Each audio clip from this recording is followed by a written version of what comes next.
Magandang gabi sa inyo, mga kapatid, mga kaibigan. Pag-usapan uli natin itong nangyayari dyan sa tinatawag na PIDEA link. Oo, mga kapatid. Pag-usapan natin to. Siyempre, bakit ba nagkaroon ng investigation about sa drugs na yan na sinasabi?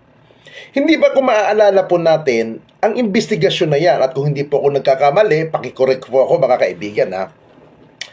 Kasi ang pagkakaalam ko, kaya nagpatawag ng Senate investigation itong si Senator Ronald Bato de la Rosa ay para sa allegation na kaduda-duda daw yung nanghuli na bulto-bultong shabu dyan sa Batangas province.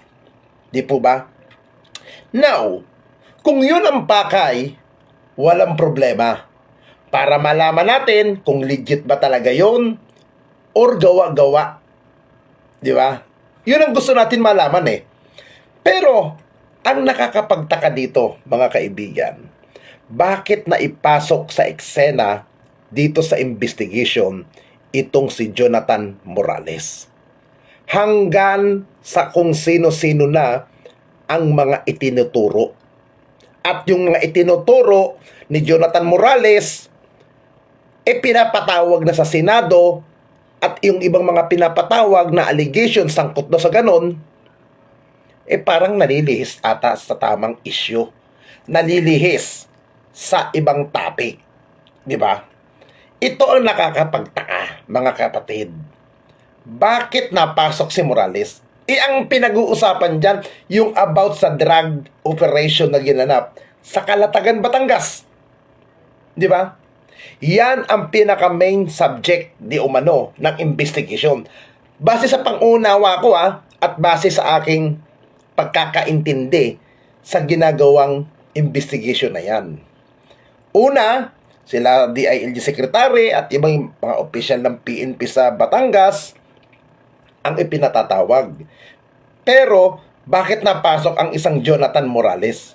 At bakit pilit ininilihis ang issue doon sa Batangas at ipinapasok ang isang walang katuturan, ang isang issue na ibinilag lamang ni punyetang Gagang Maharlika? Bakit yan ang pinag-iinitan? Bakit yan ang ipinipilit na ipasok sa pinaka-investigation ng Senate? Diba? Nagtataka lang naman ako, mga kaibigan, bakit doon napunta? Ang investigasyon na yan ay para sa Calatagan drug issue operation. Mga kaibigan, ako'y naniniwala at ako'y sumasang-ayon sa sinabi ng isang kausap ko na mayroong taong nasa likod ni Morales. At itong taong nasa likod na to, masasabi natin na atat makapwesto umuli. At atat makaporma sa national government. Siyempre, nakatikim ng pwesto, ika nga. Now, mga kapatid, ang nakakaduda dito, yung sinabi ko nga kanina na ang talagang pakay ng investigasyon na yan ay yung sa Batangas. Di ba? Yung sa Batangas operation sa drug raid or drug checkpoint na nahulihan ng ilang bilyon ba? Mga ganon, something. Now, doon sa pagkakahuli ng kapulisan, wala tayong duda. Wala akong duda. Congrats sa kapulisan. Keep up the good work. Siyempre, sa pamumuno yan ng kasalukuyan Philippine National Police, Chief PNP, Police Director General Romel Francisco Marbel, at 10 ng kanyang mga tauhan dyan sa Batangas. Kaya, keep up the good work, mga sir. Pero, dahil dito sa nangyaring yan, lalagay sa isyo at nagkaroon ng investigation. Dahil nga daw sa allegation na kaduda-duda daw. Pero sa akin, paligay, Sa aking paningin, from my heart, wala akong pagdududa sa nangyaring yon. Pero, dito ako nagdududa sa ginagawa ni Senator Ronald Bato de la Rosa, na kung saan nagagamit na ang Senado sa political issue or sa political na pag-iingay para sa maagang pangangampanya. Hindi ko naman sinasabi na ganon ang ginagawa ni Senator Bato. Pero, dahil sa ginagawa ni Jonathan Morales na basag, parang basang sisiw, na kung saan lugmok na lugmok siya sa mga pinakawalan ng senator na si Senator Jinggoy Estrada, na direct to the point, tinatanong siya, nasaksihan mo ba? Nandoon ka ba? Papaano mo nasabi yan? Yung mga ganon. At papaano ka natanggal sa pagkapulis? At bakit ka nasiba? Yun ang hindi masagot. At yung mga tinatanong, sino ang iyong informante? Hindi niya rin masagot at hindi niya rin raw maalala, mga kaibigan. Sa isang taong tanga, sa isang taong bobo, madaling mapaniwala sa ganon. Pero, kung ikaw ay isang tao na malikot ang isip, nakakapagduda ka, bakit ganon ang ginagawa? Meron ba tong agenda? Meron ba itong ika nga, mga ano? Doon ka papasok sa sinasabing nagdududa ka. Now, sa pagdududang ito, at ako'y nakakatiyak, iisa lamang ang gusto nilang gawin.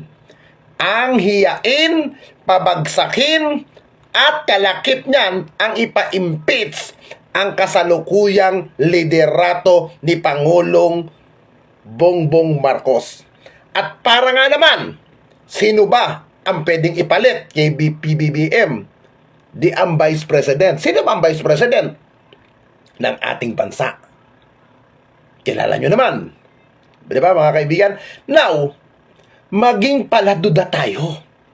Maging malikot ang utak natin at huwag tayong tatanga-tanga kagaya ng mga bugok at mga tarantado at mga hindot na mga DDS vlogger, kuno na mga tanga.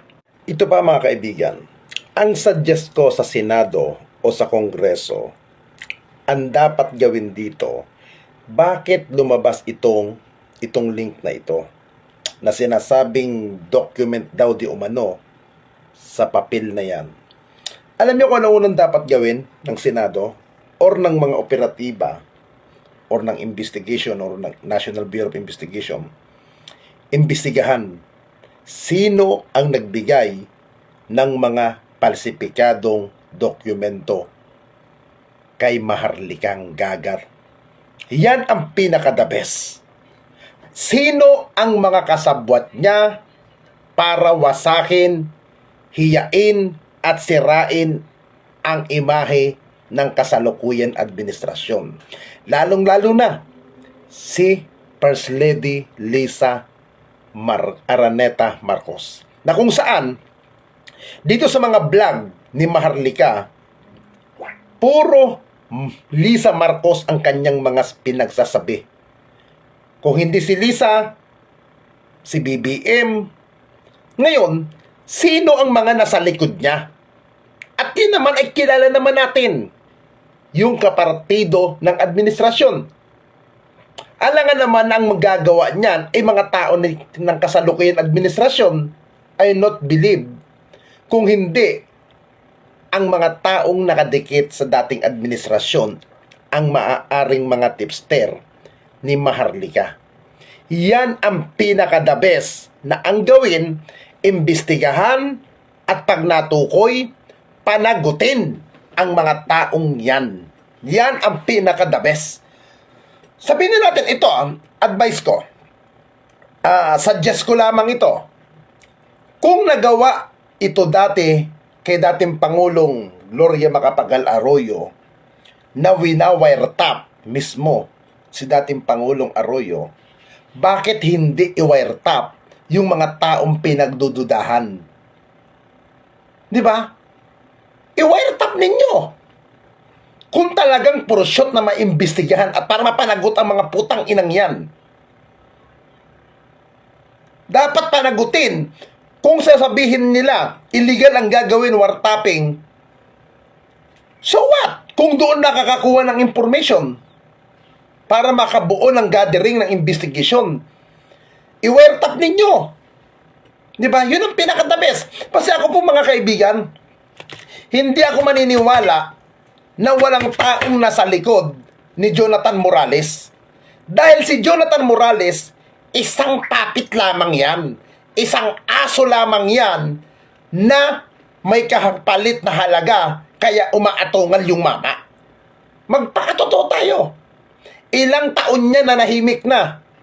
Ilang taon nang nawala niya sa sirkulasyon. Pero muling nag-iingay at kung ano-anong mga kachuchururutan ang mga pinagsasabi na wala na sa lugar.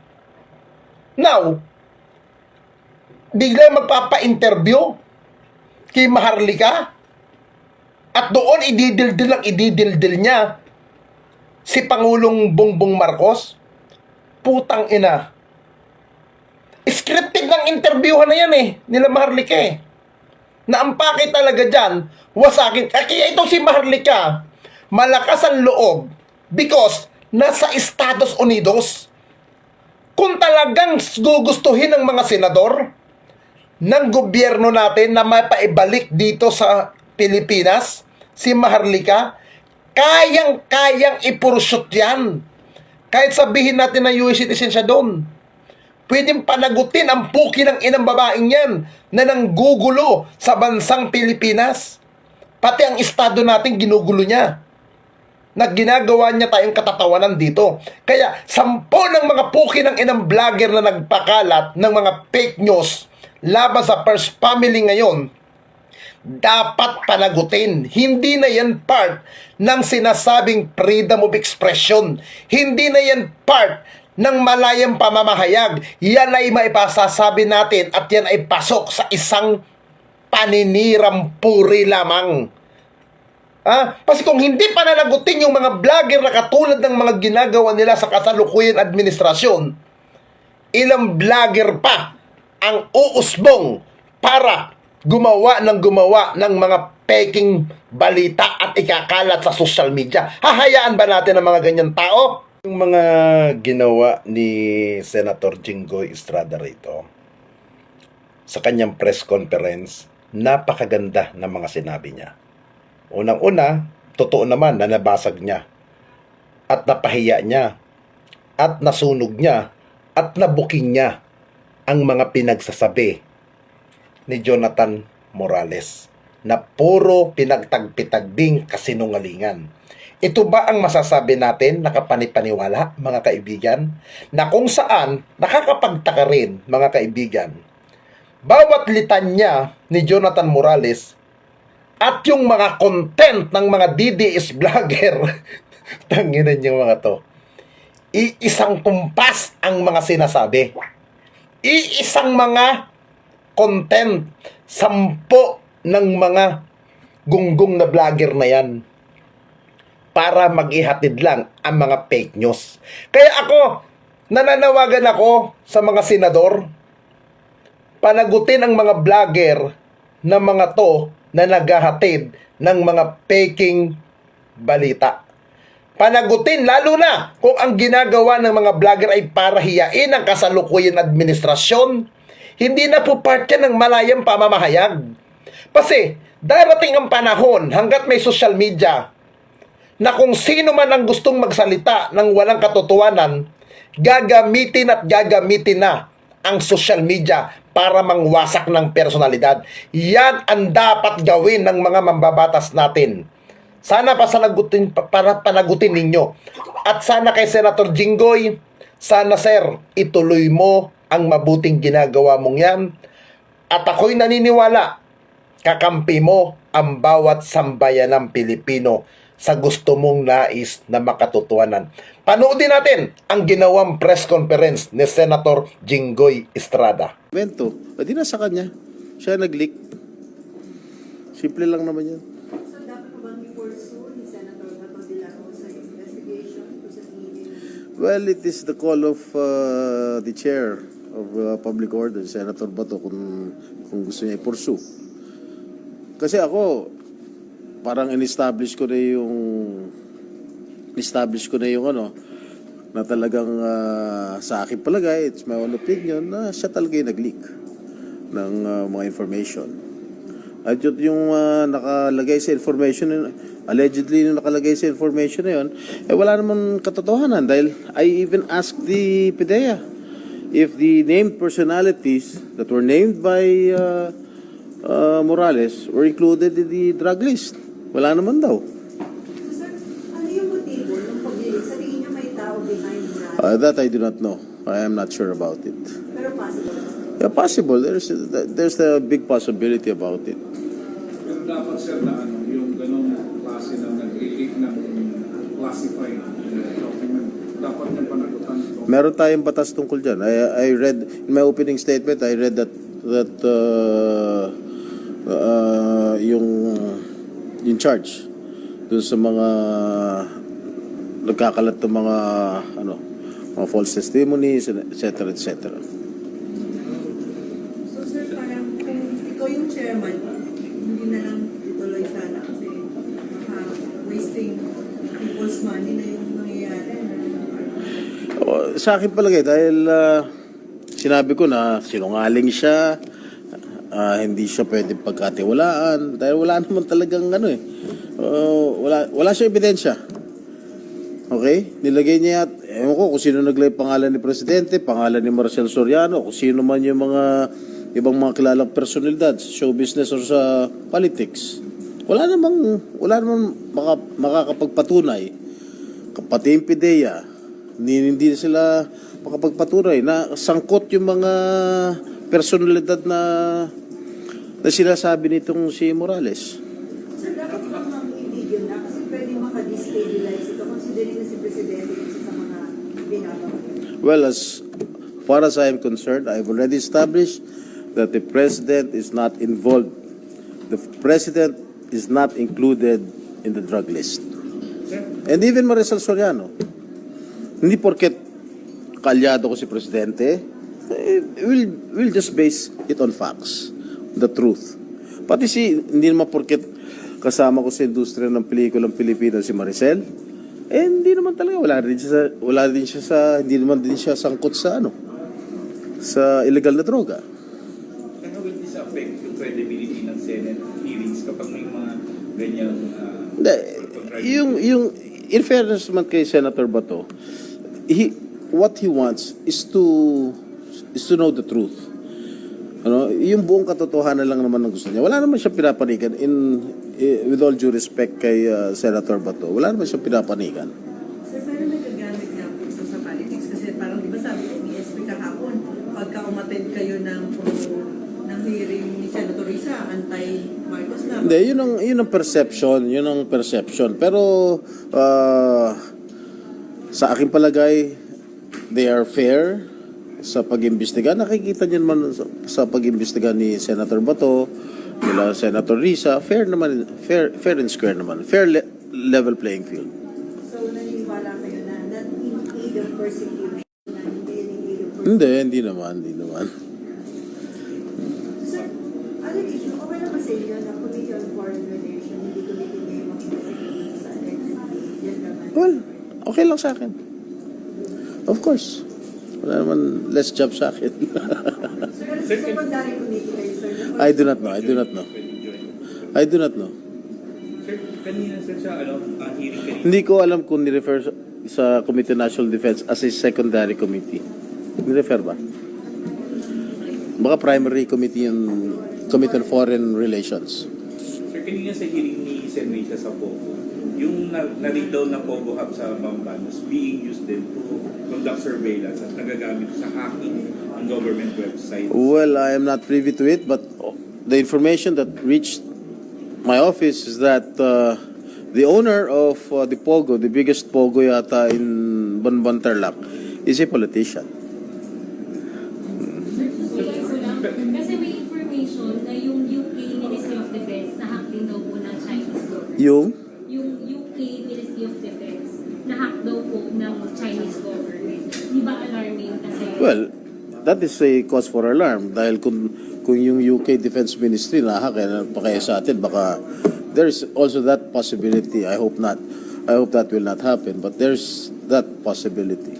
Sir, are you interested to conduct a parallel investigation? Kasi mas security and defense na yun. Sa? Doon, sir, sa... Gentleman's No, agreement? no, no, sir. Yung mga pogo na gagamit din sa hacking and surveillance. No, pag na-refer na sa ibang komite, ayoko na makialam. Pero hindi mo to bro. Hindi, with all due respect, ayoko.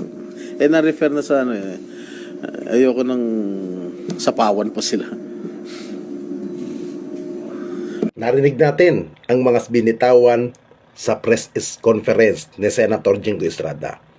At pakinggan din naman natin nung mga nakaraan na nagsalita na rin yung ibang mga senator at yung ibang mga mambabatas na walang pinatutunguhan ang tinatawag na Senate investigation dyan sa Senado. Sa madaling salita, nagsasayang tayo ng pondo, nagsasayang tayo ng pera para lang sa paninira sa gobyernong ito. Alam niyo mga kaibigan, doon sa mga galit na galit sa administrasyon na to, lagi niyong tandaan, kayong mga galit sa administrasyon ni Pangulong Marcos, ang isipin ninyo, umalis kayo sa Pilipinas. Ayaw niyo pala sa leader na to. Nagsalita na ang majority ng sambayan ng Pilipino. Nagsalita ang nakakarami na mamamayang Pilipino na gusto nilang manalo ang leadership at nanumumuno sa ating bansa ngayon. Sa katauhan ni Pangulong Ferdinand Bongbong Romualdez Marcos. Kung ayaw nyo sa kanya, maghantay kayo ng 6 na taon. At kung sino ang gusto ninyong maupo at yung gusto ninyo na maging sunod-sunuran sa inyo, yun ang ipanalo ninyo. Pero sa pagkakataon na to, ako, sabi ko nga, hindi ako makamarkos, iba ang kandidato ko, pero dahil ako'y marunong rumespeto, marunong akong kumilala sa boses ng mga nakakarami, at yan ang pinagdesisyonan ng majority ng ating mga kababayan. Sino ako para kumontra sa gobyernong ito? Sa mga nagsasabing ako'y bulag, sa mga nagsasabi na ako'y takot sa Marcos administration, putang ina ninyo, hindi ako takot sa Marcos administration. Marunong lang akong rumespeto dahil yan ay hinirang. Yan ay pinili ng nakakarami. Dahil kahit naman ako'y palamura, ako hindi perpektong tao, nagbabasa rin naman ako ng Biblia everyday at pagkagising ko at bago matulog, naaalala ko sa sinasabi sa Biblia, ang hinirang na para sa pamumuno ay hinirang ko. Yan ay nakasulat sa Biblia. Hindi ko lang matandaan kung anong talata. Now, kaya nire-respeto ko ang gobyerno ni Pangulong Marcos. Doon sa mga politiko na atungal ng atungal, tignan nyo ang mga sarili ninyo. Gaano kayo kalinis? Gaano kayo kaperpektong tao nung kayo mga nasa pwesto? At yung mga nakapwesto ngayon na gustong pabagsakin ang Marcos administration, look at yourself. Tignan nyo ang mga sarili ninyo. Tignan nyo. Hindi nyo ba madiktahan ang Marcos administration kaya kayo umaatungal? Nagkakampi-kampi kayo? Nagkukumpul-kumpul kayo? At naghahasi kayo ng paghahati-hati ng sambayan ng Pilipino para sa inyong mga personal na interest, para sa inyong kagustuhan na mailuklok kung sino ang gusto nyo maging sunod-sunuran sa inyo? Nakakahiya. Mga kababayan, kayo iniimbitahan ko this coming May 17 na gaganapin po sa Liwasan Bonifacio na Sara Resign Movement. Magkita-kita tayo. Magsama-sama tayo dyan para sa panawagan na magbitaw na bilang DepEd Secretary itong kasalukuyang si Vice President sa DepEd. Kaya mga kaibigan, ang inyong suporta, ang inyong pakikilahok ay malaking bagay po yan. Dito po, sa activity ito, wala pong hakutan, wala pong pondo, at wala pong bayad na sasama sa rally.